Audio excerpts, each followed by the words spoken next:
So here are three players that are, have been playing well for Real Madrid, and three players who have been disappointing so far for the 2020-2021 season.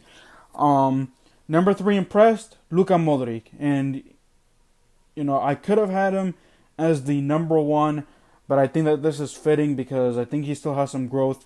Like I said, I'm gonna do my year-end review after Real Madrid completes this season, so he may even be more impressive, as time goes on.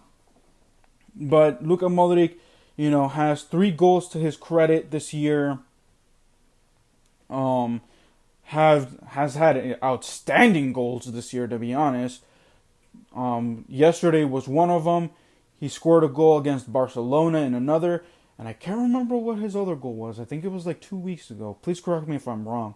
But he plays outstanding for Real Madrid. So that is my number three stud. Number three dud is Rafael Varane. Now hear me out. Hear me out. You may disagree with me, but he has shown his struggles this year. Excuse me. Getting burps. He has shown his struggles. Yes, you're gonna say, well, Oscar, he played great in the last 5 or 6 games. But look, he struggled at the beginning of the year or at the beginning of the season. He struggled in the Champions League. He has struggled when Sergio Ramos isn't there. He has, just too many struggles for my liking. And yes, he has regained his form, like now. But in my opinion, he has, been just too, he has, I'm very cautious with him when I see him play this year. Number two stud, it's got to be Rodrigo. It's got to be Rodrigo because everyone was saying Vinicius Jr. is better than Rodrigo. Vinicius Jr. is better than Rodrigo. I don't think so. I think Rodrigo is better than Vinicius Jr. to be honest. Yes, he has the speed. He's been participating in actions for goals. Here's the reason why I think he has been the standout for Real Madrid. One of the standouts for Real Madrid. So I think Rodrigo is the number two stud for Real Madrid. Number two dud is the man or the guy that I just spoke about, Vinicius Jr. Vinicius Jr. has been so disappointing this year. You're gonna say, well, he scores in the Clásicos. He's responsible for this, and this. Look, sometimes he, struggles with the ball. He ends up making bad decisions. His decision making is what makes him kind of, worrisome. Yes, he's good, but his decision making, it was documented, I think it was in early October. No, it was like mid-October where, like, Karim Benzema was telling Ferland Mendy, yo, don't give the ball to Vinicius. Don't give the ball to Vinicius. Don't do it. He's not that good. He's struggling. And I think Vinicius took exception to that, and the rumors were cleared. But you see why? Because Vinicius Jr. either has bad decision making with the ball, loses the ball too often, does horrible passes. His decision making is not the best. So that's why I have him as the number two dud. Number one stud for Real Madrid this year, in my opinion, is it has to go to. Oh, good question. Who should be the number one stud? There's so many to choose from.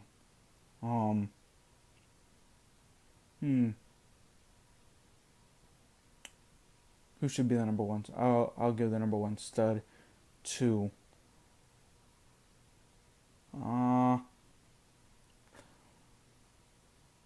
Well, a guy who has been often mentioned so many times, and that's Karim Benzema. Now, hear me out again.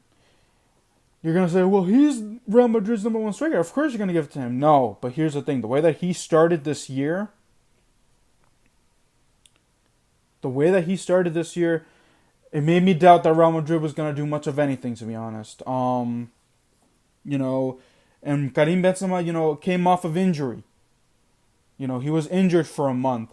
So I actually thought that he wasn't it was going to take him some time to regain his form. And at the beginning of the year, he went the first 3 or 4 games without scoring a goal. And I was calling him out for it. I'm like, Karim Benzema, where are you? Karim Benzema, where are you? But now he's showing up.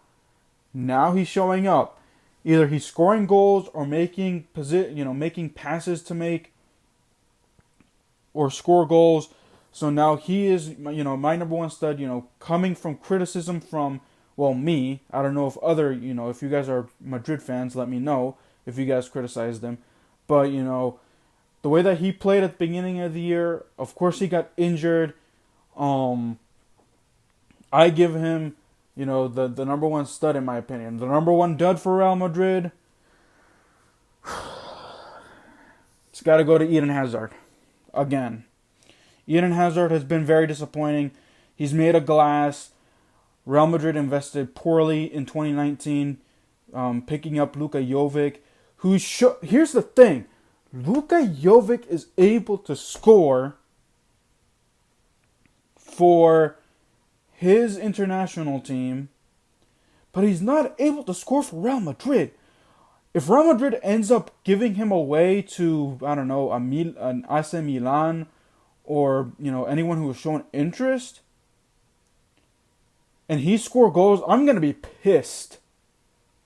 I'm going to be mad because he's shown to be made out of glass for Real Madrid, but he's able to score for his international side. That's ridiculous to me. So, in my opinion, that's talking about Luka Jovic. But Eden Hazard has shown the same qualities. Granted, he has been injured for, he hasn't been able to play for Belgium either. But he's, shown to be healthy. When he played for Chelsea, he's shown to be healthy. He's shown to be healthy for Chelsea, but he can't be healthy for Real Madrid for a full season. He's only played, get this, in the year and a half that he has been here for Real Madrid, he has only played a total of 16 games, maybe even 17. I don't know if you count yesterday because he came in as a substitution as a game, but he's only played 16 games for Real Madrid. So I think that is poor. And he's only been able to score 3 goals for Real Madrid. You gotta be kidding me. 3 goals for Real Madrid. Real Madrid has shown to be bad. Real Madrid, Eden Hazard and Luka Jovic has shown to be bad investments for Real Madrid, in my opinion. So those are my 3 studs. I guess if you want to count 4 duds for Real Madrid. That will wrap it up, guys, for this episode of the Real Talk Podcast. Like this video, or like this episode, share this episode, subscribe to my channel on YouTube and on other podcast platforms, wherever you listen to this podcast. I would greatly appreciate it, and I will see you guys next time. Peace.